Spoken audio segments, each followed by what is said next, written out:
Shalom warga kerajaan. Menyambung apa yang saya sampaikan minggu yang lalu. Ketika kesaksian daripada Stefanus, dia melihat ke atas dan dia melihat Kristus bahkan berdiri. The King stand up. Untuk apa? Untuk membela daripada Stefanus. Dia berkata, Tuhan, jangan tanggungkan ini atas mereka. Dan ketika batu berterbangan dan dia menyerahkan nyawanya, itu memberikan dampak luar biasa. Yaitu juga kepada seorang muda yang bernama Saul dari Tarsus. Dia adalah seorang Farisi yang sangat ganas. Dan saudara tahu bagaimana keadaan di dunia saat ini juga di Indonesia. Ada orang-orang ganas seperti itu. Yang hobinya penggal kepala, ya menganiaya, mengganggu orang yang beribadah pada Tuhan yang benar.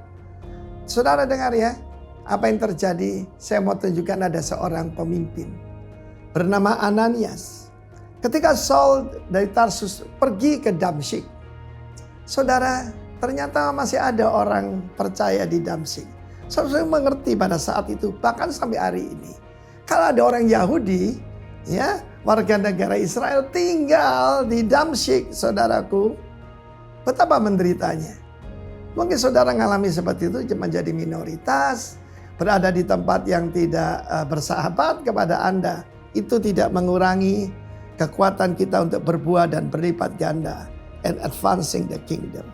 Kita tahu bagaimana Saul mendapatkan penglihatan. Ya, akulah Yesus yang kau aniaya itu. Sebab barang siapa menganiaya tubuhnya, menganiaya Tuhan. Jangan pernah lupa itu. Saudara dan saya adalah bagian dari tubuh Kristus. Jangan anggap enteng diri kita dan panggilan kita. Lalu kemudian Tuhan menampakkan diri pada seorang murid. A certain disciple. Jadi artinya apa? Salah satu dari kita. Dan dia berkata, Ananias. Ini jawabannya. Right response. Here I am. Hineni. Aku hambamu. Aku siap menerima perintah. Pergilah ke jalan lurus di kota Damsyik. Di sana bertemu dengan Saul dari Tarsus. Dan dia adalah alat pilihan bagiku. Alat pilihan. Saudara yang kasih Tuhan, dia berkata, Tuhan, aku sudah dengar orang ini ganasnya luar biasa, sadis. Tuhan mungkin tersenyum, tapi orang ini bisa aku pilih. Kalau Tuhan memilih, saudara, bukan berdasarkan kepantasan kita, tetapi menurut yaitu kedaulatan Tuhan. Dan dia menurut, dia datang ke tempat itu. Kebenaran, kasih menghilangkan ketakutan. Di sana kan ada gengnya. Dia datang ke sana dan dia menumpangkan tangan. Dia berkata, Saulus saudaraku. Dia tidak berkata my enemy. Dia berkata my brother. Tuhan Yesus yang kau temui dalam perjalanan ke Damsyik menyuruh aku supaya menumpangkan tangan atasmu. Supaya kau bisa melihat kembali. Dan kau dipenuhi dengan Roh Kudus. Firman Allah mengatakan, pada saat itu juga seperti selaput di matanya lepas. Dan dia minta dibaptis pasti oleh Ananias. Kemudian segera dia pergi ke rumah sembahyang. Dan dia tidak kampanye anti Yesus. Dia memberitakan Yesus is the Son of God. Hari ini di negara kita Tuhan Yesus masih ditolak sebagai Son of God. Akan tiba saatnya Tuhan juga membangkitkan new emerging leaders. Seperti Saulus dan Ananias. Dan Ananias can be you and me. God bless you warga kerajaan. Amin. All of you have heard what he said just now. From now on, choose your best place. Chase closeness. So aku encourage kalian semua untuk berlomba-lomba nih. Di ibadah kita duduk di depan semua. Karena di tempat itu, saya pastikan itu tempat terbaik dan tidak akan terganggu dengan hal-hal yang tidak esensi. Datang ke rumah Tuhan, datang ke baitnya dengan menaikkan ucapan syukur. Mendengarkan firman Tuhan, merenungkan firman Tuhan, dan kita berespon dengan tepat. Katakan yes pada firman Tuhan. Katakan amin pada firman Tuhan. Karena itu akan mengubahkan kehidupan kita. Firman Tuhan berkuasa dalam kehidupan kita. Jangan kiranya rasa kagum kita hilang pada Tuhan. Biarlah hati kita penuh dengan ucapan syukur.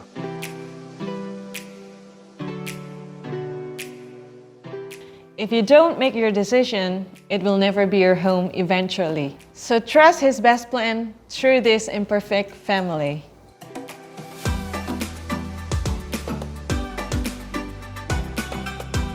Cantik, alami, laku. Buat KGCians yang baru pertama kali hadir di ibadah KGC, ini bukanlah bahasa Latin, apalagi bahasa Korea. Cantik, alami, laku adalah singkatan dari catat atau ketik, alami, dan lakukan khotbah.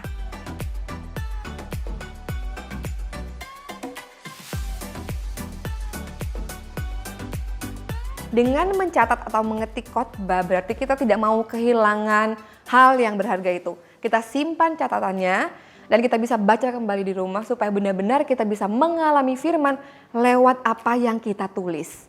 My home is KGC. From our heart. To yours, We love you, KGCians. Shalom generasi kerajaan, apa kabar kalian di rumah? Saya pribadi selalu merasa terberkati setiap detiknya. Dan saya berharap kalian juga merasakan berkat yang sama. Well, hari ini saya dipercayakan untuk menyambut kalian semua di rumah. Oleh karena itu saya mengucapkan selamat datang di KGC Online Service di minggu ke-38. Saya juga ingin menyapa untuk kalian yang baru pertama kali bergabung bersama kami di KGC Online Service. Kami mengucapkan welcome home. Dan sebagaimana rumah, kami sangat rindu untuk menjadi keluarga bagi kalian.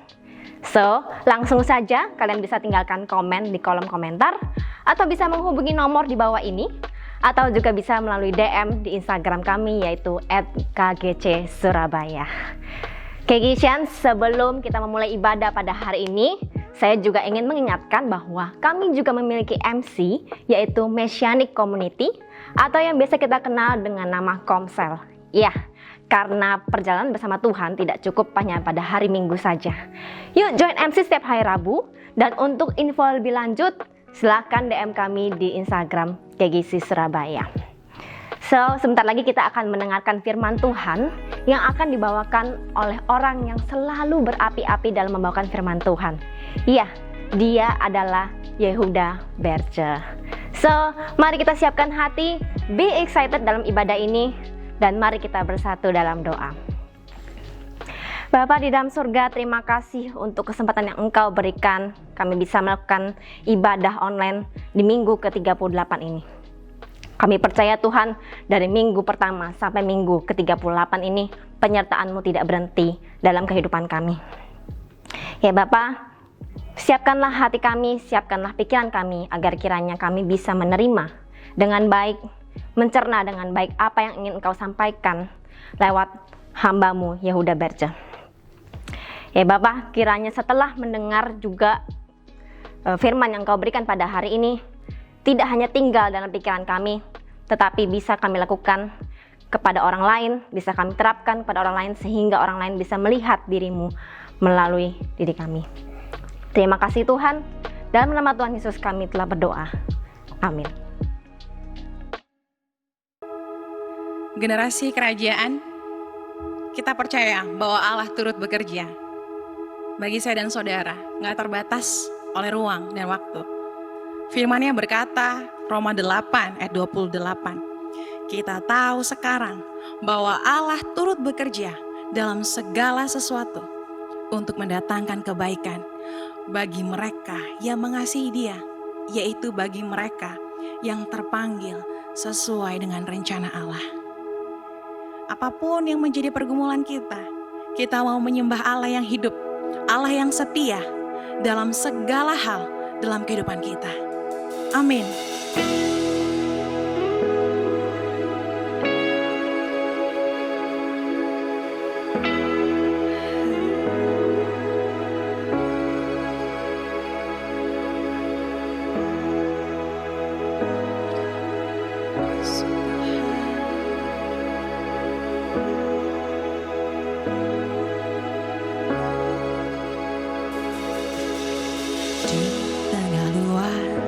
Samudra,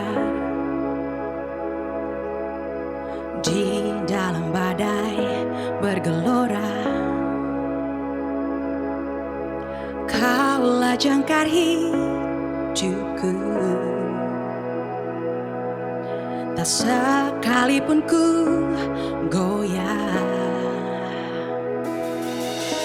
Firman terangi langkahku, sumber damai dalam hidupku.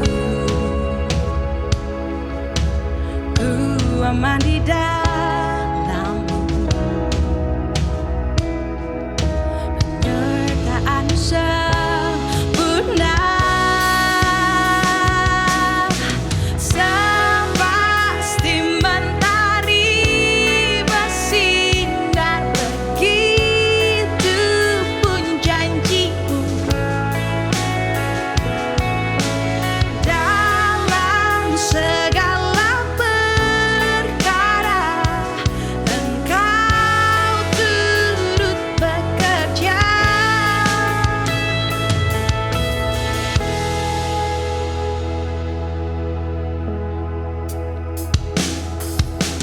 Firman terangi langkahku, sumber damai dalam hidupku.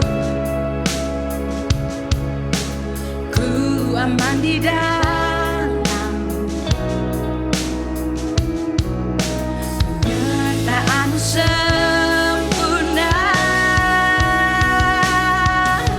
Sepasti mentari bersinar, begitu pun janji-Mu. Dalam segala perkara Engkau turut bekerja. Sepasti mentari bersinar, begitu pun janji-Mu. Oh, dalam segala perkara Engkau turut bekerja.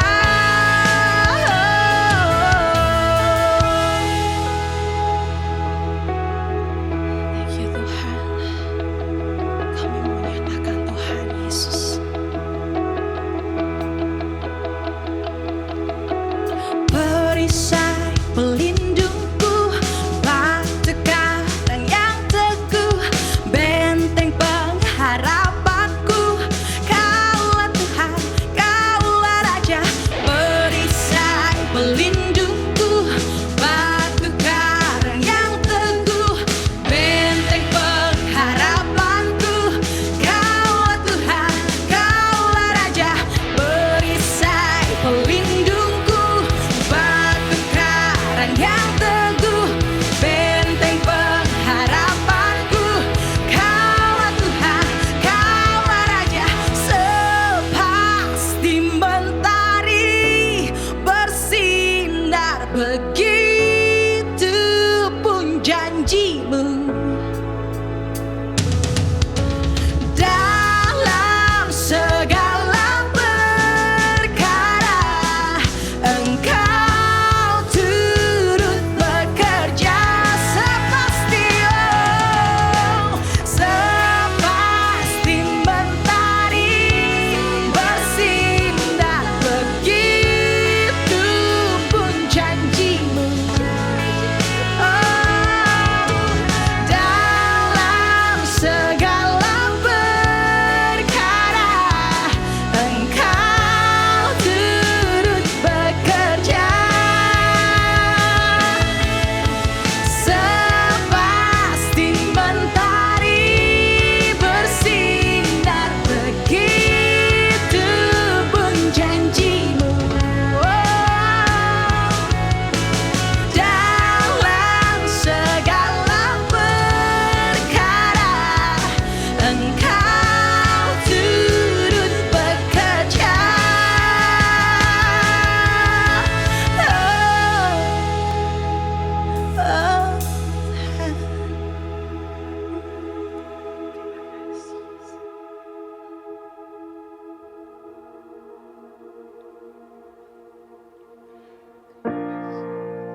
Lord bless you and keep you. Make his face shine upon you. Be gracious to you. Lord turn his face towards you and give you peace.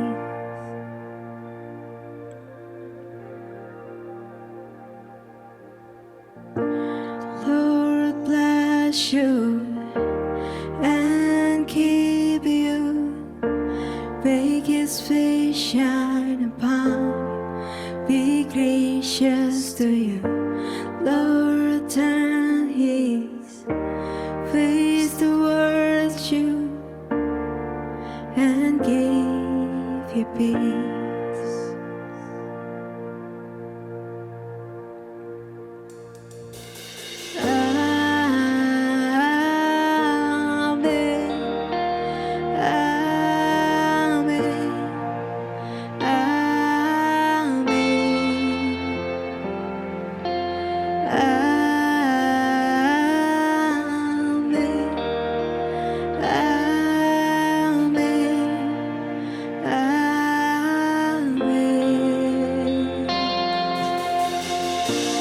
Lord bless you and keep you. Make his face shine upon you. Be gracious to you. Lord turn his face towards you and give you peace.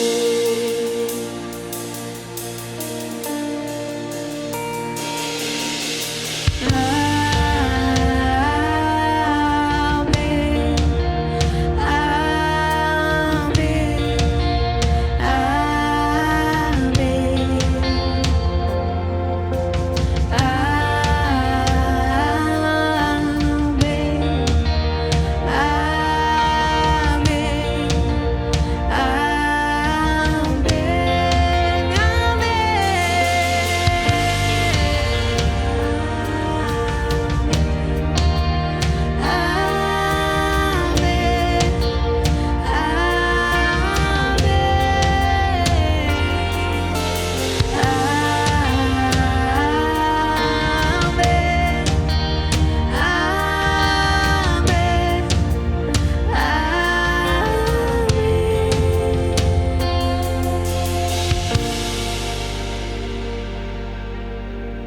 Thank you.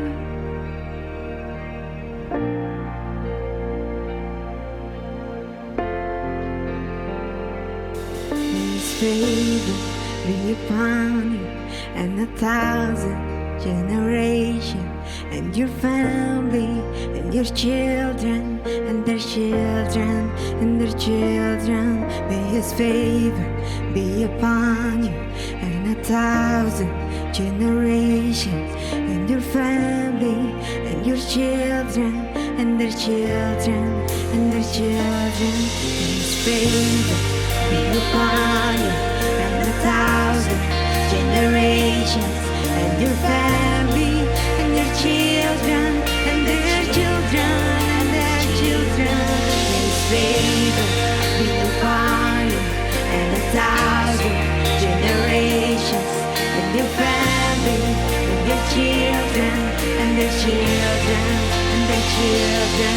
May his praises go before you and behind you and beside you, all around you, all within you. He is with you, he is with you, in the morning, in the evening, in your coming, in your going, in your weeping and rejoicing. He is for you, he is for you, he is for you, he is for you.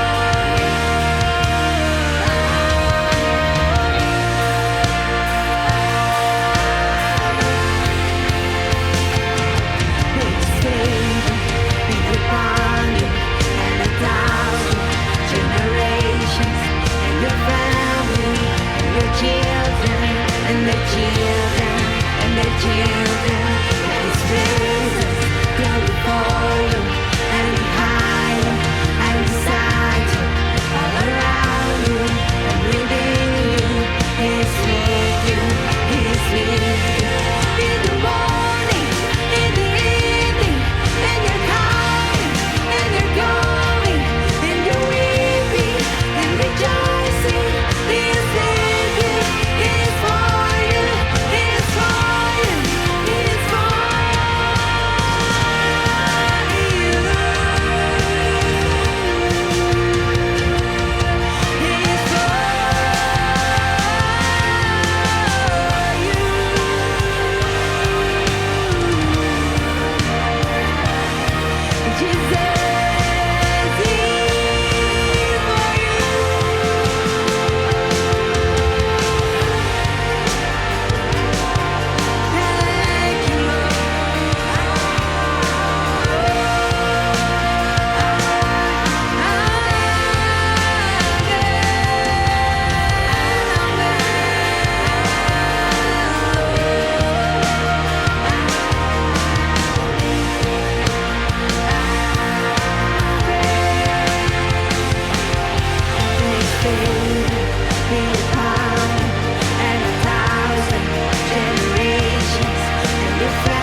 Terima kasih Tuhan. Thank you Lord. For we know that you are for us Lord. Kami gak akan gentar, kami gak akan takut Tuhan. Karena kami tahu Engkau beserta dengan kami. Thank you Lord. Terima kasih Tuhan untuk hadirat-Mu Tuhan malam ini. Untuk hadirat-Mu hari ini Tuhan, kami bersyukur Tuhan. Sebentar kami mendengarkan firman-Mu Tuhan. Berkati lidah bibir hamba-Mu Tuhan. Berikan hati kami seorang hamba, seorang murid Tuhan. Yang mau mendengar, yang haus dan lapar lebih dan lebih lagi Tuhan. Sebab kami tahu pengorbanan-Mu Tuhan begitu mahal Tuhan. Kami gak mau buang sia-sia Tuhan. Kami mau terus seeking dan cari firman-Mu Tuhan. Isi hati-Mu Bapa. Thank you Lord. Terima kasih Tuhan. Beracara lebih dan lebih lagi hari ini Tuhan. Terima kasih Bapa. Kami serahkan Tuhan seluruh hidup kami ke dalam tangan-Mu Tuhan. Hanya di dalam nama Tuhan Yesus Kristus kami siap untuk mendengarkan firman-Mu. Haleluya. Amin.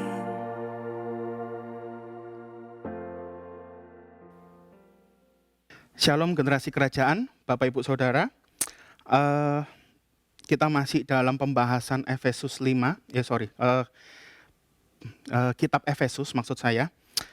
Saya dapat pesanan bahwa 3 Januari ya kita akan mulai ibadah onsite.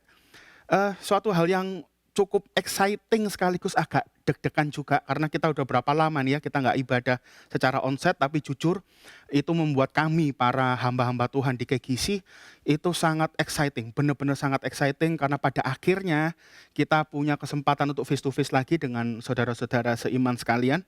Jadi saya harap kita benar-benar manfaatkan waktu ini perdana juga, dan sekaligus juga ini kita manfaatkan kebetulan, entah bukan ya saya percaya bukan kebetulan juga, tapi ini adalah satu dekade ya, satu dekade KGC di Surabaya.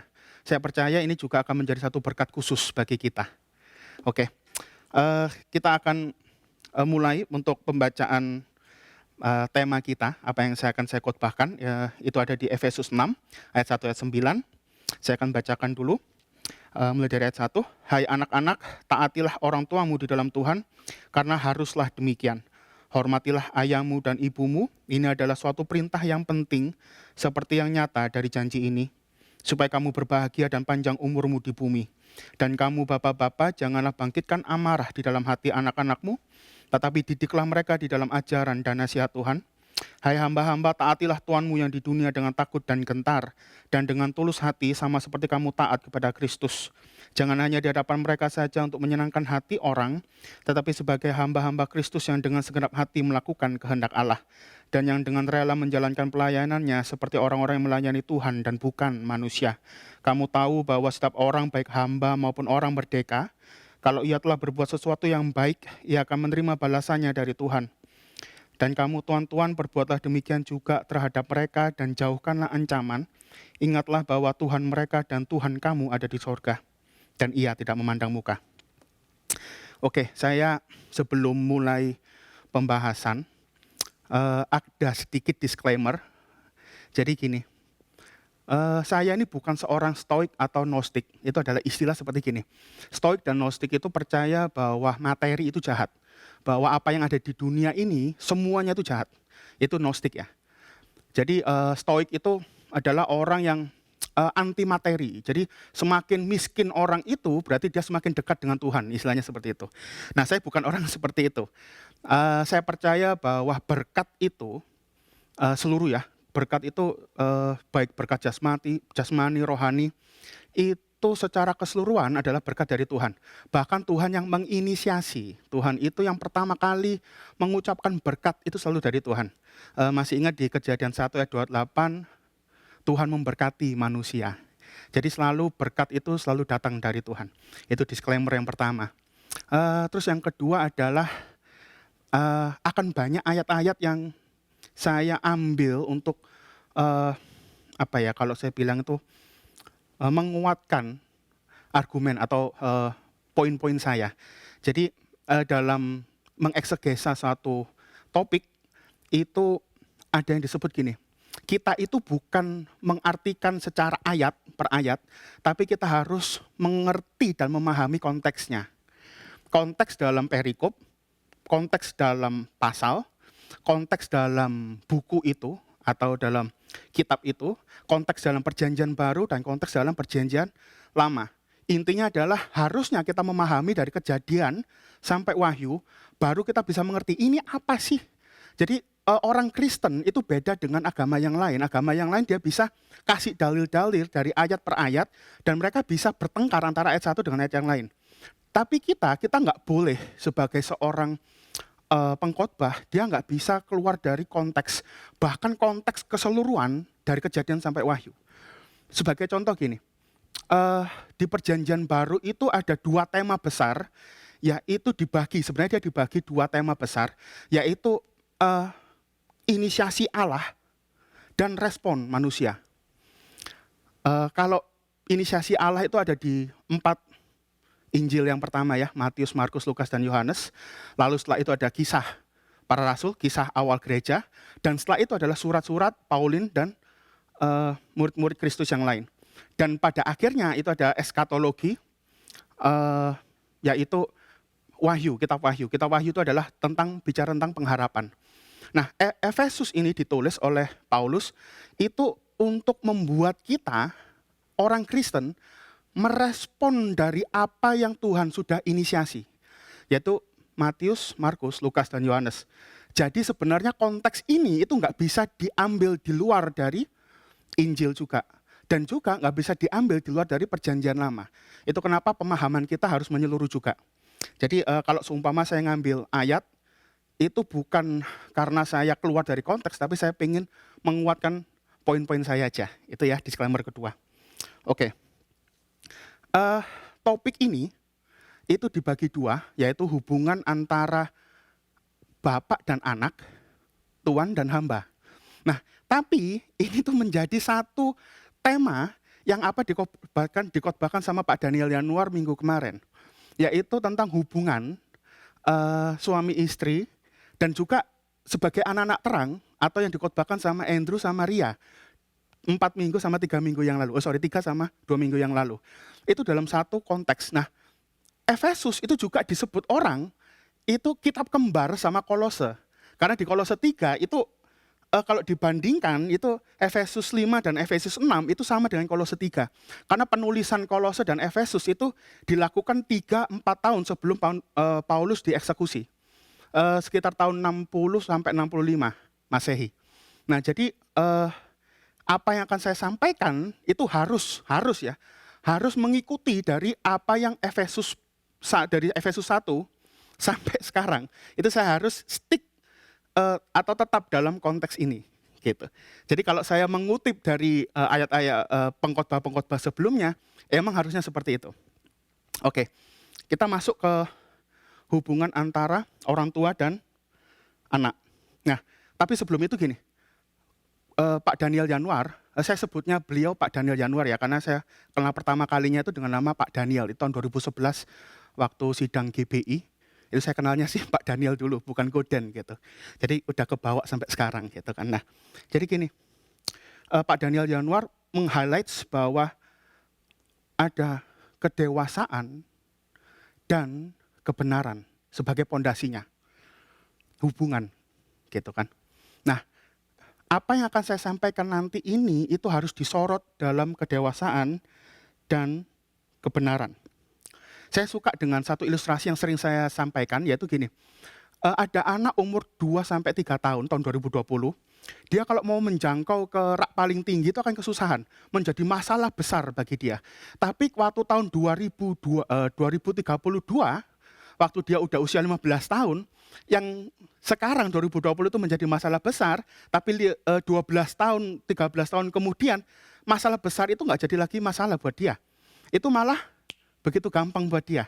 Kenapa? Karena dia grow up, dia menjadi dewasa. Nah, itu kenapa saya selalu berkata gini, mungkin nggak masalah kita itu akan selesai bukan karena kita punya uang lebih banyak, bukan karena kita punya followers di Instagram atau di Facebook lebih banyak, bukan karena kita punya usaha lebih banyak, rumah yang lebih banyak, atau materi yang lebih banyak. Mungkin nggak jawaban atas masalah kita itu waktu kita menjadi dewasa. Bahkan saya percaya 90% masalah manusia itu akan selesai kalau dia menjadi dewasa. Contohnya gini, masalah utama ya mungkin yang paling sering ya ada di berita-berita itu adalah pelakor, gitu kan. Itu istilah yang baru muncul belum 10 tahun ini, pelakor. Ini kok nggak salah ya, perebut laki orang, kalau nggak salah. Nah, masalah ini tuh nggak perlu panjang, dia akan selesai dalam waktu kurang dari 1 menit. Waktu ada seorang perempuan melihat seorang pria udah beranak, punya anak dan istri, mapan gitu kan. Nah, perempuan muda ini bilang, Mas, ketemuan yuk sekali-sekali, ya gitu kan. Nah, masalah ini itu nggak perlu ada gegeran sama suami istri dan lain-lain di belakangnya gitu kan. Karena ada orang ketiga, nggak perlu. 1 menit udah selesai. Caranya gimana? Waktu si laki-laki, pria ini udah cukup dewasa dan dia bilang gini, oh mau ketemuan ya? Iya, nanti kapan tak ajak anak istriku? Wah, selesai urusan itu. Jadi nggak perlu ada drama dan lain-lain. Nah, itu tuh orang bakalan selesai. Dia nggak bakalan bingung dengan utang, dia nggak bakalan dengan bayar kredit kayak gimana. Ini kayak gimana ya, kreditku banyak. Waktu dia cukup dewasa dengan berkata gini, aku cukup deh dengan keadaan seperti ini, aku nggak perlu kredit kok. Gitu. Orang itu saya suka dengan istilah gini. Orang itu lebih baik hidup dengan kecukupan dan pas-pasan. Ya kan? Cukup apa? Kalau kepengen ini uangnya cukup. Kalau kepengen itu uangnya pas. Pas butuh, pas ada. Itu hidup pas-pasan. Jadi intinya adalah kedewasaan itu sebenarnya adalah jawaban. Sebenarnya. Bisa jadi kamu nggak perlu doa puasa yang sampai kayak gimana-gimana. Mungkin nggak kamu cukup dewasa dalam kebenaran firman Tuhan. Jawaban itu selesai. Itu jawabannya. Ya, begitu juga dengan orang tua dan anak. Di ayat 4 kan. Bapak-bapak, didiklah mereka di dalam ajaran dan nasihat Tuhan. Nah, pertanyaannya gini. Kalau seorang bapak disuruh mengajar anaknya di dalam ajaran dan nasihat Tuhan, harusnya bapaknya itu terekspos dengan kebenaran firman Tuhan dulu. Masalahnya adalah bapak-bapak ini, pria-pria, untuk baca Alkitab aja males loh. Dan saya itu sampai herannya gini.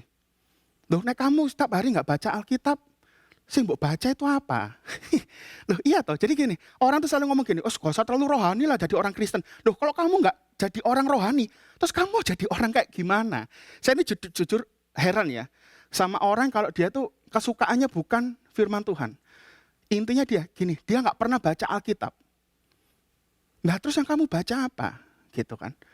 Ini akan menjadi masalah besar. Serius, orang itu nggak bisa hidup tanpa kebenaran firman Tuhan. Tuhan nggak akan membiarkan dirinya dipermainkan. Kenapa? Kebenaran itu akan selalu menyatakan kebenaran. Dia nggak akan membiarkan dirinya dipermainkan. Coba sebutkan, orang yang hidup di luar kebenaran firman Tuhan, mau jadi apa dia? Amin. Nah begitu juga anak-anak. Kalau dia diajar dalam kebenaran firman Tuhan, responnya dia seperti apa? Respon kita sebagai anak-anak seperti apa? Apakah kita merasa, Alkitab itu kuno, Alkitab itu banyak kesalahan. Tuhan Yesus tuh nggak lahir di bulan Desember tanggal 25 gitu. Ya ini kan statement-statement dari orang yang suka baca Google atau baca internet tapi nggak baca Alkitab. Dia nggak mendalami kebenaran firman Tuhan. Dia suka dengan teori-teori konspirasi. Saya percaya ya, generasi ini adalah generasi yang paling cerdas yang pernah ada di muka bumi. Bahkan didukung dengan teknologi-teknologi yang paling cerdas di muka bumi. Bayangin, benda kecil disebut smartphone. Smartphone, disebut smartphone. Bahkan waktu NASA mengirimkan Neil Armstrong ke bulan, itu kecepatannya komputernya itu cuma berapa kilobyte RAM-nya ya. Dan prosesornya cuma berapa. Tapi sekarang ini di tangan kita, di genggaman kita, smartphone, istilahnya smartphone itu lebih powerful sekian ratus kali lipat daripada waktu NASA menerbangkan Neil Armstrong ke bulan. Ini generasi yang paling cerdas. Tapi sayangnya generasi juga yang paling kehilangan kebenaran firman Tuhan. Karena terlalu banyak informasi yang menyesatkan, jadi bikin kita ini kayak kaget. Oh benar ya gini ya. Oh ada kapan hari ada orang yang berkata seperti ini. Orang Kristen itu aneh. Allah Bapa satu, Allah Anak satu, Allah Roh Kudus satu. Berapa Allahmu? Satu. Loh, sik pelan-pelan. Allah Bapa satu, Allah Anak satu, Allah Roh Kudus satu. Dijawab sama anak-anak Tuhan berapa? Satu. Loh, jujur ya, saya ini agak ini sama anak Tuhan. Bilang aja 3. Loh, Allah Bapa, Allah Anak, Allah Roh Kudus itu 3. Tapi dalam satu kesatuan. Ini doktrin kita. Iya kan? Terus pertanyaan gini, loh berarti Allahmu 3, lu ini ada 3 kok. Gini ya, jangan ngitung Allah seperti kita ngitung telur. Nggak bisa Pak. Gitu loh. Kenapa? Karena Allah itu metafisika. Tahu metafisika? Fisiknya tuh nggak ada. Kalau kita menyamakan dia seperti kita ngitung telur, ya repot. 1, 2, 3, oh ini kita punya telur 3, pecah. Tinggal berapa? Kayak balonku ada 5. Loh itu kan repot juga. Allah itu adalah roh. Dia nggak bisa disamakan seperti kita menyamakan makanan atau apa gitu. Iya kan? Nah itu tuh salah satu hal yang tantangan-tantangan kita lah. Anak-anak muda, please, expose exposure, misalnya gini, expose diri kita dengan banyak-banyak kebenaran firman Tuhan. Sering ketemu sama Cenensi, sering ketemu sama Ko Hizkia, Ko Andrew, Ceria, sama saya, sama para leaders. Sering ketemu, kalau ada pertanyaan-pertanyaan, tanyakan. Yang paling skeptis sekalipun, yang paling sesat sekalipun, tanyakan sama kita. Jadi istilahnya gini, expose diri kita tuh dengan kebenaran firman Tuhan. Kenapa? Kalau kita sendiri salah dalam doktrin atau dogma mengenai tentang Tuhan, tentang kebenaran firman Tuhan, itu kehidupan kita juga akan salah. Ya, itu kenapa saya suka dengan kapan hari Hizkia ngomong juga, ya aku harus menyatakan kebenaran. Nggak bisa enggak. Praktikal itu selalu ngikutin dari kebenaran dulu fondasinya. Bukan praktikal ini nanti kita cari kebenarannya. Oh ayatnya di mana? Nggak bisa. Ayat dulu baru praktikalnya seperti apa. Itu kenapa ayat per ayat kebenaran harus dinyatakan dulu, baru praktikalnya. Praktikal itu urusan kedua, ketiga. Simple. Kamu dewasa dalam kebenaran firman Tuhan, selesai urusan. Seriously. Hubungan orang tua dengan anak, nggak perlu ada gontok-gontokan. Satu udah ngomong gini, aku mengasihi Tuhan. Itu kebenaran. Selesai urusan. Ya. Hari Jumat itu ya, ada worship night. Itu ada istilah yang saya sampai senggol Hizkia. Ada berapa poinmu itu mau tak ambil. Maksudnya saya udah siapkan, lah kok dia ngomong gitu. Tapi ada istilah yang dia pakai, itu saya mikir, wah ini nggak perlu panjang lebar saya jelaskan. Yaitu, I'm not a motivator, but a Christovator. Artinya gini, ini saya harus jujur ya, banyak hamba-hamba Tuhan, dengan segenap hati lah, dan kerendahan hati saya juga minta maaf. Banyak hamba-hamba Tuhan mengutip motivator-motivator. Gini loh. Kalau cuman motivator, kita bisa kok nonton Tung De Semua Ringin, Mario Teguh, itu. Ya kan? Kita banyak kok di YouTube di mana itu mencari motivator, Anthony Robbins gitu kan.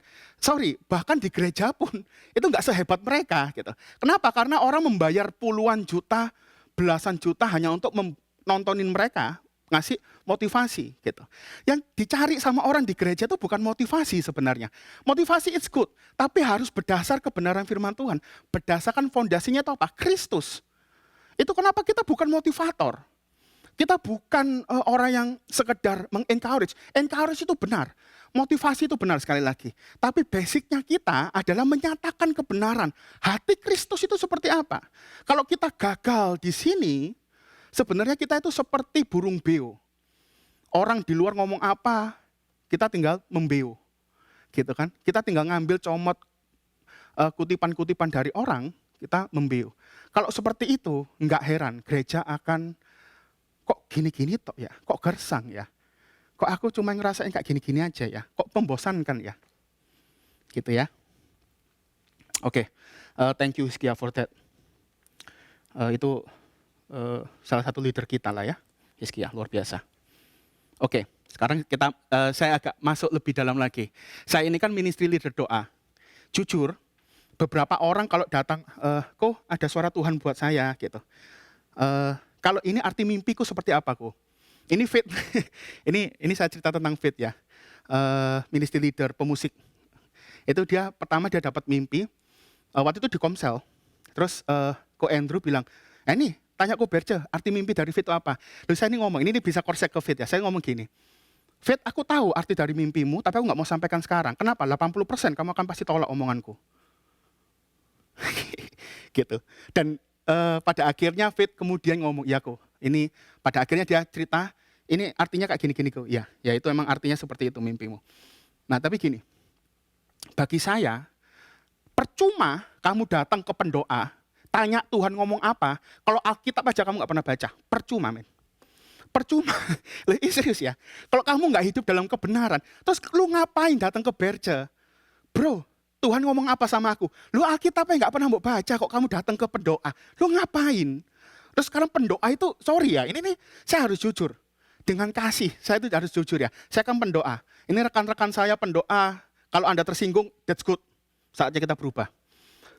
Saya tuh sering kali ada lihat pendoa di Surabaya. Itu kayak gini, oh aku lihat angka 9. Oh ada lempung-lempung, warna coklat. Oh berarti tanah. Ini tanah ini kamu beli 9 miliar. Lu dukun apa? Sorry, ini kamu pendoa atau kamu dukun? Kita tuh kayak apa ya? Kayak fungsi pendoa tuh bukan kayak gitu. Saya ini juga kalau mau jujur jawatan saya ini adalah prophetic teaching. Mengajar dalam prophetic dan menyatakan prophetic dalam pengajaran. Nah, saya ini juga hidup dalam prophetic, lingkungan prophetic juga, kenabian. Prophetic itu bukan berarti kamu dapat penglihatan, kamu dapat suara Tuhan disampaikan, oh ini kamu seperti ini, kamu harus seperti ini, oh nanti kamu dapat ini, jodohmu seperti ini. Itu kampungan loh. Seriously, kamu membawa darah Kristus tuh begitu receh. Ngerti nggak? Simple dari prophetic, kamu baca para nabi-nabi. Nggak ada yang seperti itu. Yesaya waktu dia melihat kemuliaan Tuhan di Yesaya 6, waktu dia melihat serafim, itu khotbahnya dia berubah mulai dari ayat 6. Yang paling simpel adalah pasal 9. Seorang anak akan lahir. Dia langsung bicara tentang Immanuel. Dia langsung bicara tentang seorang anak perjanjian. Dia disebut penasihat ajaib, Bapa yang kekal. Wow, dia langsung bicara mengenai ini jalan Tuhan. Apa itu? Hashtag kita, Lead Hearts. Seorang profetik, seorang nabi akan selalu membuat umat Tuhan hatinya kembali ke Tuhan. Nggak ada yang lain. Kamu itu kenapa gini loh, baca Kejadian sampai Wahyu. Nggak ada seorang pun nabi yang berkata, oh nanti kamu bahagia dengan ini, nanti kamu usahamu seperti ini, kamu pindah ke kota itu, nanti. Enggak. Tujuan Tuhan memanggil nabinya, menyuruh nabinya selalu bicara gini, menegur umatnya untuk hatinya kembali pada Tuhan. Nggak ada cara lain. Profetik bukan bicara tentang sekedar main musik, bukan. Profetik itu kenapa tim kita disebut tim profetik? PAW ya, itu disebut tim profetik. Kenapa? Karena tim profetik ini, entah worship leader, pemain musik, itu sedang meng-escort istilahnya, membawa umat Tuhan itu kepada hatinya Tuhan. Lead hearts. Makanya waktu saya dengar kata-kata lead hearts itu, saya bilang, wah keren nih, itu kan. Jadi itu ya. Jadi sekali lagi, saya ini ministry leader doa. Nggak apa-apa, sekali lagi nggak apa-apa kalau ngomong, bro bantu dalam doa, ko bantu dalam doa, itu nggak apa-apa. Tapi please, saya pun juga akan sedih kalau saudara banyak Tuhan tuh ngomong apa, Tuhan itu ini kita. Tapi kalau kamu nggak pernah baca firman Tuhan itu ya itu buat apa gitu kan. Oke. Oh ya, ini mungkin agak sedikit saya sampaikan juga ya. Kenapa sih orang tuh suka dengan para nabi, suka dengan orang-orang yang punya tanda kutip penerawangan ajaib gitu kan, rawang. Ini Pak, ini jodohnya dari Tuhan enggak? Pak, ini kerjaan saya dari Tuhan atau enggak gitu. Tahu enggak kenapa orang suka seperti itu? Simple, jawabannya gini. Ini jawabannya ya. Orang enggak suka sebenarnya punya hubungan dengan Tuhan. Dia cuma cari instannya aja. Gitu ya. Dia langsung cari hamba Tuhan. Enggak lagi, mereka tuh duduk diam tenang.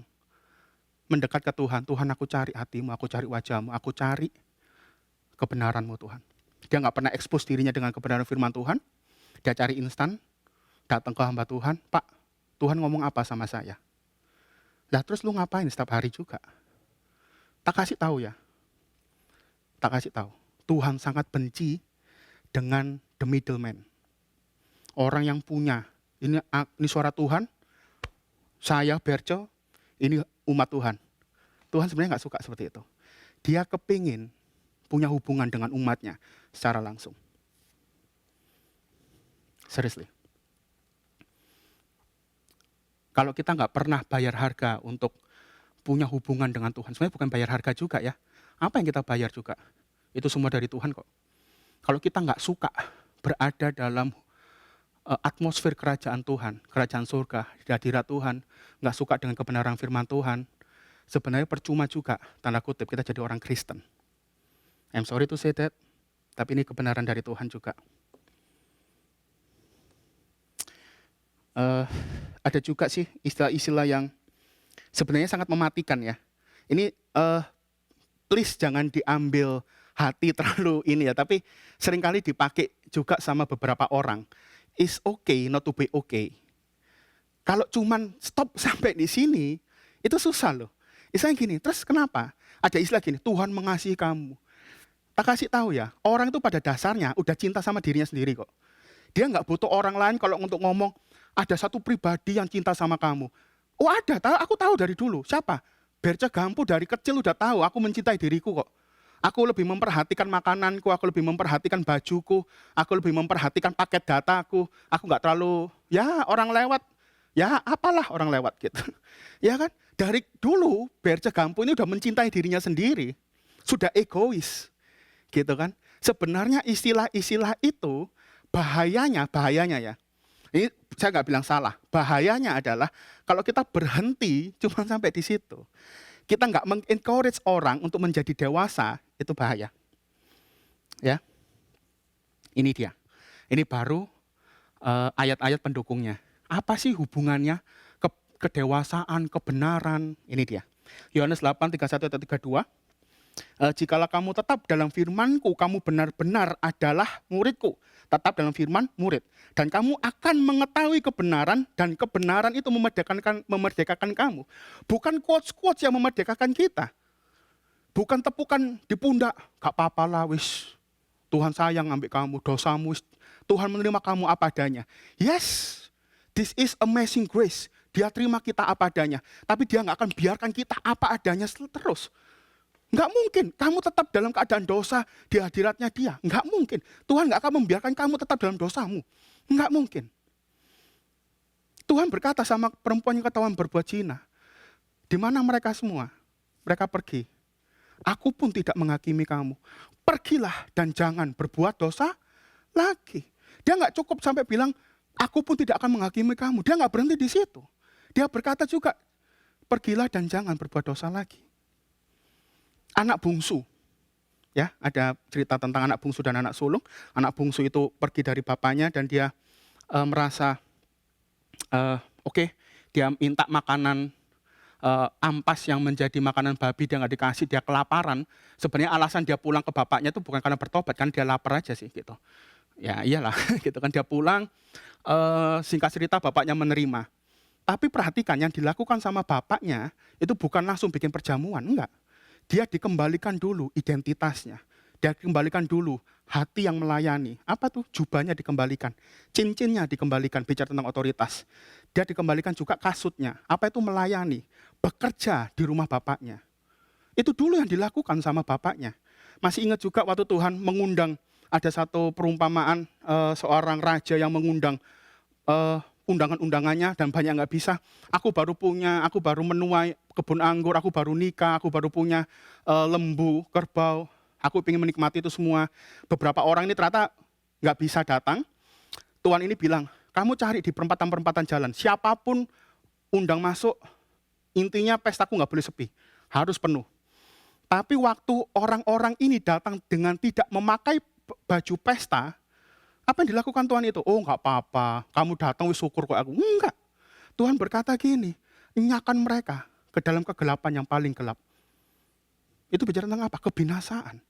Tuhan nggak bisa membiarkan orang tetap ada di dalam dosanya. Nggak bisa. Ya, kebenaran itu akan memerdekakan kamu. Alasan Tuhan turun ke dunia ini adalah kasih. Amin. Tapi Tuhan itu juga nggak akan membiarkan manusia, karena dia juga adalah Allah kebenaran, keadilan, kebenaran, dan kasih. Iman, kebenaran, dan kasih. Dan yang paling besar diantaranya adalah kasih. Amin. Puji Tuhan. Untuk marketplace, saya akan singkat aja, itu di Matius 6 ayat 33. Carilah dahulu kerajaan Allah dan kebenarannya, maka semuanya akan ditambahkan kepadamu. Simpelnya adalah gini, itu bukan bicara tentang kehidupan, oh aku tak, ini, saya pengen pause dulu, gini ya. Bukan berarti, kalau kamu melakukan kebenaran-kebenaran atau kehidupan-kehidupan rohani, artinya kamu sudah hidup dalam kerohanian. Itu beda ya. Apa yang kamu perbuat, dengan apa yang ada di dalam diri kita, itu dua hal yang berbeda. Itu dulu. Nah, artinya gini, kalau dalam marketplace juga bicara seperti, bukan berarti, carilah dahulu kerajaan Allah dan kebenarannya, itu kamu dari Senin ketemu Senin, itu ke gereja. Dari acara anak, acara ibu, bapak, usia emas, usia lanjut, usia dini, usia apapun saudara datang, bukan itu artinya. Arti dari ayat ini adalah tentang karakter Allah. Ya, dalam marketplace ada dikenal istilah trustworthy. Kalau pengen tahu siapa itu, cerita yang paling gampang adalah di Yusuf. Yusuf adalah orang yang paling trustworthy. Trustworthy itu gini, bukan berarti dia ada gini. Trustworthy itu adalah gini, dia ada di kondisi seperti apapun, dia akan maksimal di sana. Dia akan berfungsi di sana. Yusuf ada di tempat Potifar, dia maksimal di sana. Yusuf ada di penjara, dia maksimal di sana. Waktu dia juga diangkat menjadi orang nomor 2, dia maksimal di sana. Itu trustworthy. Trustworthy intinya adalah karakter di mana kamu bisa dipercaya sama orang. Ya, ini sebagai contoh, perusahaan saya itu basicnya dari US, namanya Worek. Tapi dia punya divisi ASP. Ini saya cerita nggak apa-apa, soalnya saya terlibat di dalamnya sih. Jadi ya ini cerita yang saya terlibat di dalamnya. Jadi nggak apa-apa juga kalau saya cerita. Ada divisi ASP atau divisi internet namanya Wonet. Itu dari sejak saya bergabung sampai tahun 2019, ternyata saya baru tahu tahun 2019 itu nggak pernah mencetak keuntungan. Selalu merah. Dan saya baru tahu waktu saya ambil alih kepemimpinan di penjualan ya. Itu saya ambil alih, saya baru tahu, wih kok ngeri ya gitu. Dan saat yang sama, itu Desember 2019, saya ditawari jadi sales manager di Jakarta. Dan ada hotel bintang 5 ya di Surabaya Barat. Itu saya juga punya kesempatan untuk ke sana juga. Tapi saya masih ingat waktu itu di grup MCVP di KGC Royal, itu saya bilang gini, thrive, berjuang. Itu bukan tanpa alasan karena saya tahu ternyata keuangan perusahaan ini seperti ini ya, kok ngeri gitu kan. Terus akhirnya saya bilang gini, oke Tuhan, ini portofolio yang bagus buat aku. Kenapa? Seseorang akan menjadi bernilai waktu dia berada di kondisi yang paling nggak masuk akal, dia memberikan satu solusi. Uang itu akan selalu ada di mana ada masalah. Jadi pada waktu itu di bulan Desember, saya merubah banyak hal, termasuk komisi, termasuk perhitungan, penjualan dan lain-lain. Itu saya sampai pulang malam sih. Itu saya 2 bulan pertama. Dan ada beberapa orang yang udah di-handle bahkan sampai tingkat kepemimpinan yang tinggi. Itu anak ini nggak maksimal, nggak ada penjualan sama sekali gitu kan. Terus saya bilang gini, I'm trust with her. Jadi cuma udah di ujung tanduk nih gitu kan. Saya bilang gini, kasih saya kesempatan sama anak ini. Nah dalam rapat saya bilang gini, mungkin satu perusahaan nggak percaya sama kamu, tapi Berce Gampu percaya sama kamu. Dan saya ajarin dia caranya seperti apa, banyak hal, seperti ini penjualan tuh seperti ini, gini caranya, 20% database, 80% follow up, kayak gitu kan. Saya ngerubah sedikit mindsetnya dia, saya bilang gini, percaya ya Tuhan itu nggak memandang ras, nggak memandang suku. Kalau dia berkati, Tuhan tuh kasih panas pada semua orang dan kasih hujan pada semua orang. Kalau dalam satu tanah, salah satu bidang, ada yang semua orang nanam anggur dan semuanya menuai, cuman kita yang nggak menuai, berarti yang salah bukan tanahnya, bukan iklimnya yang salah. Yang salah bukan Tuhan, kita yang salah. Nah dari mindset itu, puji Tuhannya anak ini sampai sekarang masih bertahan. Ini sudah setahun ya, dan dia ya pencetak penjualannya juga oke juga gitu. Maksudnya sampai sekarang dia masih bertahan juga gitu. Nah artinya gini, waktu ada masalah besar, itu sebenarnya ada kesempatan kita untuk menyatakan, oh iya ya, carilah dahulu kerajaan Allah dan kebenarannya, maka semua akan tambahkan kepadamu. Itu bicara tentang apa? Karakter.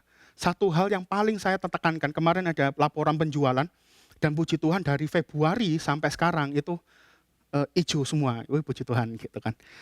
Saya bilang sama tim gini, keseluruhan tim ya di semua perusahaan di Wonet-nya itu, divisi ASP, saya bilang gini, aku kepingin kita semua, itu saya sampaikan juga tentang kedewasaan. Saya juga bilang gini, mental kita tuh harusnya seperti ini.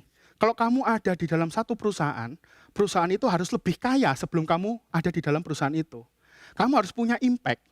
Kalau kamu nggak punya impact, sorry to say, jangan-jangan vas bunga yang ada di kursi itu lebih berguna karena dia punya estetika. Nah kalau kita nggak punya impact apapun untuk perusahaan kan ya percuma juga. Artinya itu bukan, artinya gini, oh aku anak Tuhan, aku pasti diberkati Tuhan. Bukan. Karakter Kristus, kedewasaan Kristus harus ada di dalam diri kita. Baru kita punya impact, seperti Yusuf tadi. Saya percaya Yusuf itu punya impact dimanapun. Bukan karena siapa Yusufnya, tapi karakter Yusuf. Bahkan saya percaya alasan Fir'aun memilih Yusuf menjadi orang nomor 2 bukan karena mimpinya dia bisa mengartikan mimpi, bukan. Kenapa? Karena Fir'aun bisa menilai, karena dia raja, dia bisa melihat kualitas raja di hadapannya. Saya percaya alasan Fir'aun menunjuk Yusuf karena dia melihat kualitas raja dari Yusuf. Oke ya, saya nggak akan panjang lebar dengan itu, dengan marketplace, karena saya percaya juga kita bisa bahas itu banyak waktu kita sharing satu dengan yang lain. Ini akhirnya gini, apakah cuman sampai di sini? Atau gini, pertanyaan gini, kita udah tahu kebenaran, tapi kenapa ya orang itu tetap memilih hal-hal yang bukan kebenaran? Contohnya gini, orang itu udah tahu dibungkus rokok, rokok dapat membunuhmu, selesai gitu. Tapi kenapa orang itu malah tetap beli rokok? Bahkan ada statistik, ini teman saya yang salah satu penjual filter rokok, dia bilang gini, penjualan rokok itu nggak menurun loh gara-gara corona. Kenapa? Karena gini, ternyata orang lebih baik nggak makan daripada nggak ngerokok. Itu juga, oh iya ya. Nah, mungkin gini, oh itu ada kecanduan, itu ada ini. Pertanyaan paling simpel deh. Kenapa ya orang lebih suka nonton YouTube, lebih suka buka Facebook, buka Instagram, daripada dia buka kebenaran firman Tuhan, baca Alkitab? Apakah itu kecanduan? Enggak sih. Saya bilang, kamu udah kecanduan Instagram. Enggak, saya nggak percaya kecanduan Instagram. Kecanduan itu kalau kamu ada substance yang lain. Gitu. Ini apa yang dikatakan sama Paulus ya, Filipi 3, 7-8. Tetapi apa yang dahulu merupakan keuntungan bagiku, sekarang kuanggap rugi. Malah segala satu kuanggap rugi, karena pengenalan akan Kristus lebih mulia daripada semuanya itu. Oleh karena dialah aku telah melepaskan semuanya itu dan menganggapnya sampah supaya aku memperoleh Kristus. Filipi 1 ayat 21, karena bagiku hidup adalah Kristus dan mati adalah keuntungan. Apa yang merubah Paulus? Apa yang merubah seorang Saulus menjadi Paulus? Kita kasih tahu ya, Paulus itu in the track to be a great man yang pernah ada dalam sejarah. Dia muridnya Gamaliel loh. Gamaliel adalah orang pertama yang bukan lagi disebut rabai. Dia disebut raban. Tahu nggak, raban itu tingkatnya di atasnya rabai. Dia orang pertama yang ditulis sebagai the elder. Gamaliel the elder. Bayangin nama cuman itu. Gamaliel the elder. Kenapa? Sangat pentingnya si Gamaliel ini. Kok saya bilang sih ya? Gamaliel ini begitu pentingnya. Sangat penting. Bahkan ada misnah di Ibrani, Yahudi dibilang gini loh. Waktu Raban the elders, Raban Gamaliel the elders meninggal, Taurat kehilangan kemuliaannya. Bahkan kekudusan. Bahkan kekudusan dan kemuliaan berhenti pada saat itu juga. Saking orang itu, dia dihormati di ahli Taurat, Farisi, Saduki, dan Esene. Dia sangat dihormati Gamaliel. Dan anak-anak didiknya Gamaliel, semuanya di orang hebat semua. Ini Saulus dalam on the track to be a great man. Tapi dia tahu, waktu perjumpaanku dengan Tuhan, dia nganggap semuanya itu sampah. Apa itu? Value, nilai. Dia melihat sesuatu yang lebih berharga. Pertanyaannya adalah, apakah semua orang yang bertemu dengan Kristus, apakah semua orang yang bertemu dengan Mesias akan berubah seperti Paulus? Enggak. Contohnya, Yudas Iskariot.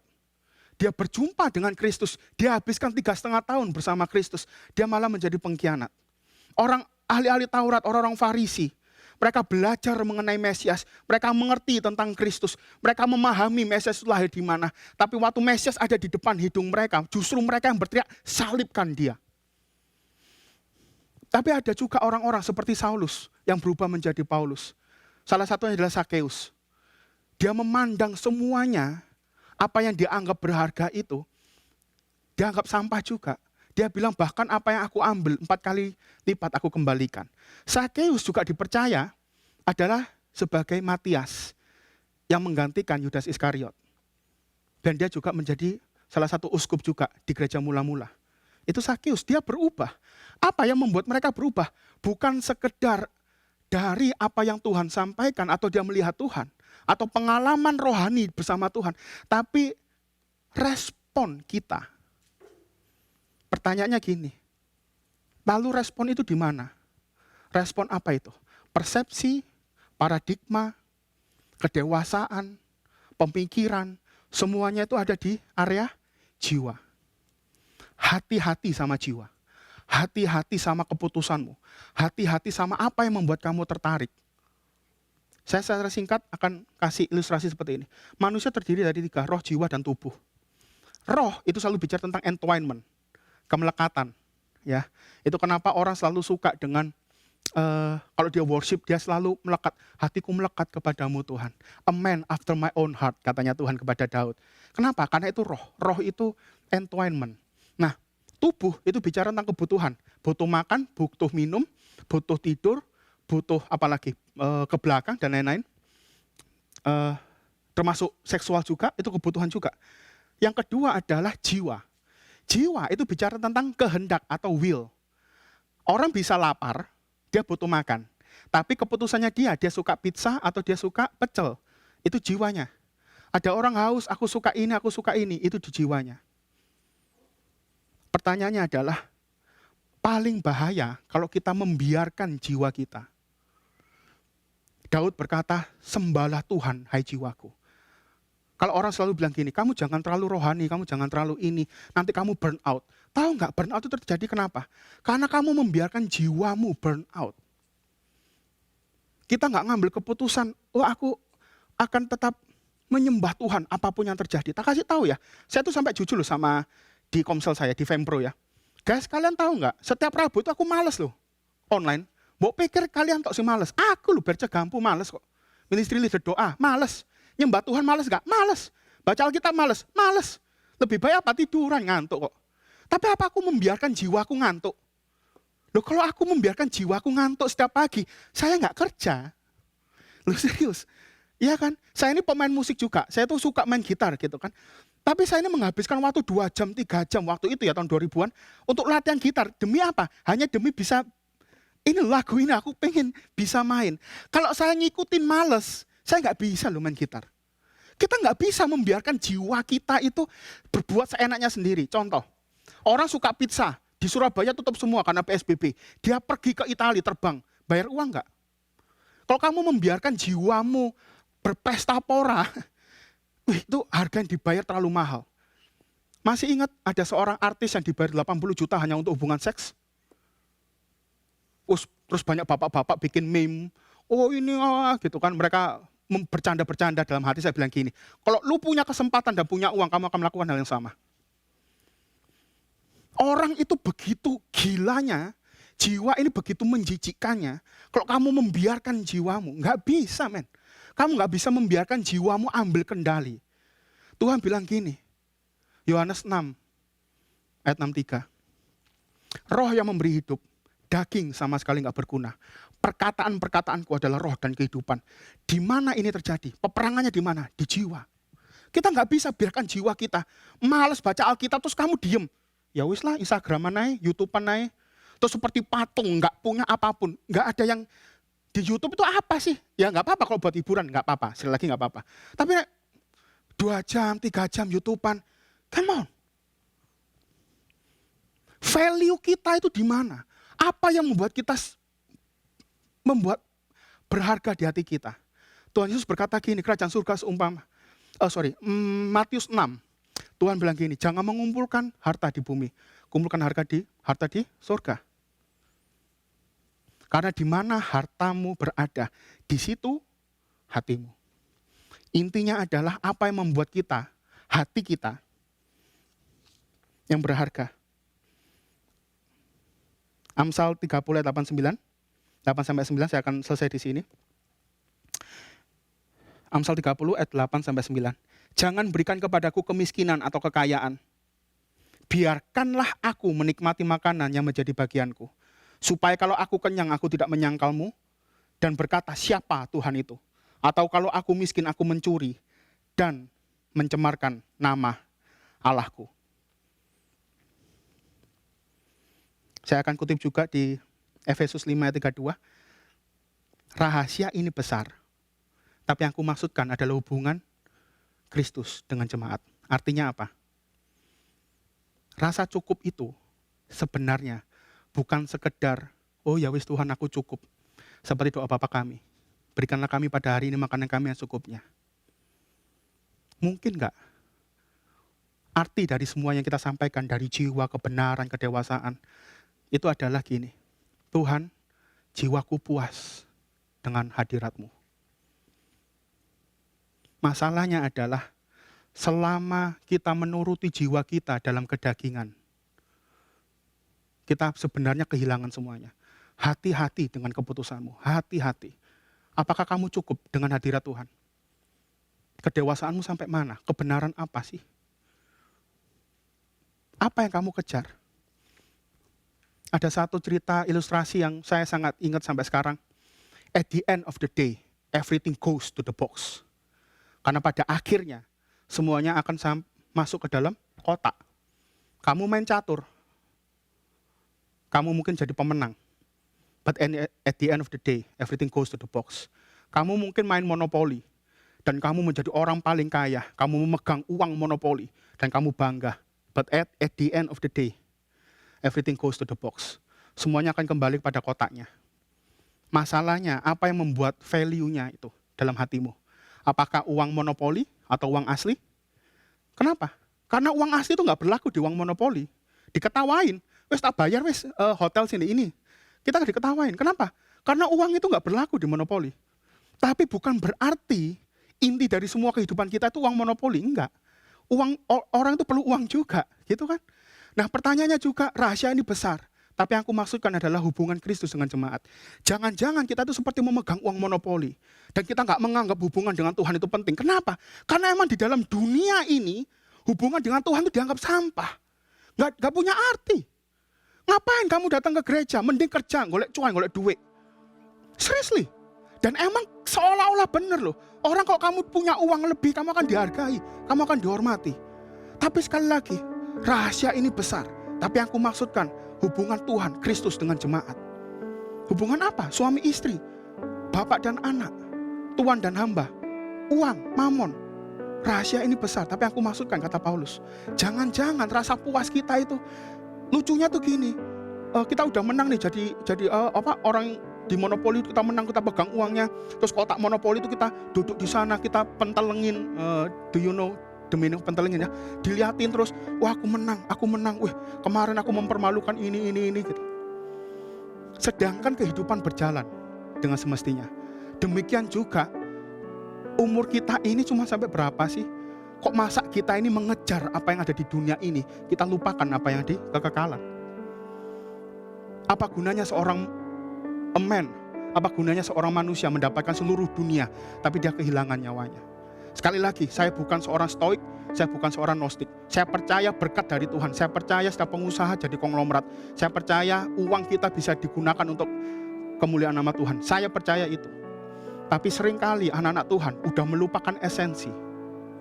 Jangan-jangan alasan kita gak suka baca Alkitab, kita gak suka dalam kebenaran, kita gak suka dengan itu semua. Jangan-jangan karena kita menganggap bahwa apa yang di dunia ini punya value yang lebih daripada kekekalan. Sekali lagi, rahasia ini besar. Tapi yang aku maksudkan adalah hubungan Kristus dengan jemaat. Di mana posisi kita? Apa jiwamu? Di mana jiwamu? Jiwa adalah kemampuan, kedewasaan untuk memutuskan, aku mau Tuhan cukup dengan hadirat-Mu. Tuhan Yesus memberkati. Kaulah alasanku hidup, Kau beri kekuatan baru, masa depanku ada dalam tangan-Mu.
sudah mendengar kebenaran firman Tuhan, bagaimana hidup kita harus melekat kepada firman Tuhan dan biarkan firman Tuhan berkuasa dalam kehidupan kita. Biarkan firman Tuhan yang benar-benar menjadi dasar dalam kehidupan kita. Mari kita sama-sama renungkan akhir-akhir ini. Apa yang menjadi kesukaan dalam hati kita? Masihkah firman Tuhan itu menjadi kesukaan? Dan masihkah firman Tuhan itu menjadi sebuah acuan dalam setiap kehidupan kita, dalam setiap langkah kehidupan kita, dalam kita mengambil keputusan, dalam kita hidup di keluarga, di pekerjaan, dimanapun kita berada. Masihkah firman Tuhan berkuasa dalam kehidupan kita? Jangan biarkan jiwa kita dan roh kita mati. Tetap melekat pada kebenaran firman Tuhan. Let leads our hearts to the truth. Ya kan, dengan kepada kebenaran firman Tuhan, mari kita pimpin hati kita dengan kuasa dari Roh Kudus, dengan pimpinan dari Roh Kudus, supaya hidup kita semakin hari semakin melekat kepada kebenaran firman Tuhan. Kristus semakin nyata dalam kehidupan kita. Mari kita akan masuk dalam perjamuan. Ini bukan sebuah momen yang biasa saja. Saudara bisa siapkan di rumah apapun. Saudara bisa siapkan camilan dan minuman. Air putih juga nggak apa-apa, atau teh atau apapun. Saudara bisa siapkan di rumah. Ini adalah momen yang bukan cuma sekedar kita lakukan tiap minggu kedua, tetapi ini adalah kita memperingati pengorbanan Kristus dalam kehidupan kita. Justru inilah kekuatan kita, kekuatan kekristenan kita berada di dalam dasar ini, pengorbanan Kristus dalam kehidupan kita. Mari sama-sama kita angkat roti di tangan kanan kita. Ucap syukur padamu Bapa di sorga. Ucap syukur padamu Tuhan. Aku berdoa dalam nama Tuhan Yesus, setiap kami Tuhan, kami percaya ini adalah tubuh dan darah-Mu. Kami percaya ini adalah persekutuan kami dengan tubuh Kristus. Kami percaya walaupun ini ada roti biasa, ini makanan biasa dan minuman biasa, tetapi kami percaya dengan iman bahwa ini adalah tubuh dan darah-Mu Tuhan. Mari angkat roti di atas di tangan dengan tangan kanan kita. Kita sama-sama kita berdoa. Sebelum Yesus diserahkan, malam sebelum Yesus diserahkan, dia mengambil roti dan dia memecah-mecahkan dan membagikan kepada murid-muridnya. Dan dia berkata, inilah tubuhku yang sudah dipecah-pecahkan karena kamu. Perbuatlah ini sebagai peringatan akan aku. Tubuhnya dipecahkan, tubuhnya dicabik, supaya kita dipersatukan dengan Bapa melalui Kristus. Di dalam Kristus kita mendapatkan pembenaran. Di dalam Kristus kita mendapatkan status yang baru sebagai anak-anak Allah. Bukankah roti yang di atasnya kita ucapkan syukur ini adalah persekutuan kita dengan tubuh Kristus? Sama-sama kita makan di dalam nama Tuhan Yesus.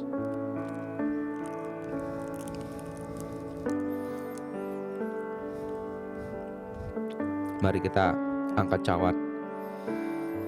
Setelah itu Yesus mengambil cawan yang bersih anggur dan dia berkata, inilah darahku, darah perjanjian yang baru yang telah dicurahkan oleh karena kamu. Perbuatlah ini menjadi peringatan akan aku. Darahnya dicurahkan supaya kita yang berdosa disucikan. Darahnya yang dicurahkan supaya kita tidak memperoleh binasa, tetapi kita memperoleh anugerah Allah. Di dalam Dia ada keselamatan. Di dalam Dia kita menerima janji-janjinya. Bukankah anggur yang di atasnya kita naikkan ucapan syukur ini adalah persekutuan kita dengan darah Kristus? Yang percaya sama-sama mari kita minum di dalam nama Tuhan Yesus. Terima kasih buat karya salib-Mu. Terima kasih buat anugerah-Mu yang limpah dalam kehidupan kami. Biar Injil itu benar-benar menjadi dasar dalam kehidupan kami, menjadi kekuatan dalam kehidupan kami. Dan karena kami percaya Tuhan, Injil adalah kekuatan Allah di dalam kehidupan kami. Ketika kami lemah, Kristus yang telah mengorbankan dirinya di atas kayu salib itu yang menjadi kekuatan pada kami. Ketika kami mulai hilang pengharapan, kami melihat salib-Mu dan kami memperoleh bahwa pengharapan kami tidak pernah hilang di dalam Tuhan. Terima kasih buat semuanya. Kami percaya hari-hari ke depan kami penyertaan-Mu sempurna. Kami percaya hari-hari ke depan kami Tuhan perlindungan-Mu nyata. Kami percaya hari-hari ke depan kami Tuhan pemeliharaan-Mu sempurna dalam setiap kehidupan kami. Kemanapun kami pergi, Kristus diberitakan. Kemanapun kami pergi Tuhan, Kristus dinyatakan melalui kehidupan kami. Di keluarga kami, tempat kerja kami, pelayanan kami, Kristus dinyatakan Tuhan. Terima kasih, segala pujian, hormat hanya bagi nama-Mu. Dan setiap orang bertemu dengan kami, merasakan Kristus dan memegang jubah kami dan berkata, aku akan menyembah kepada Allah yang kau sembah. Kami mengucap syukur padamu, segala pujian, hormat bagi namamu. Dalam nama Tuhan Yesus kami sudah berdoa. Haleluya. Amin. God bless you all.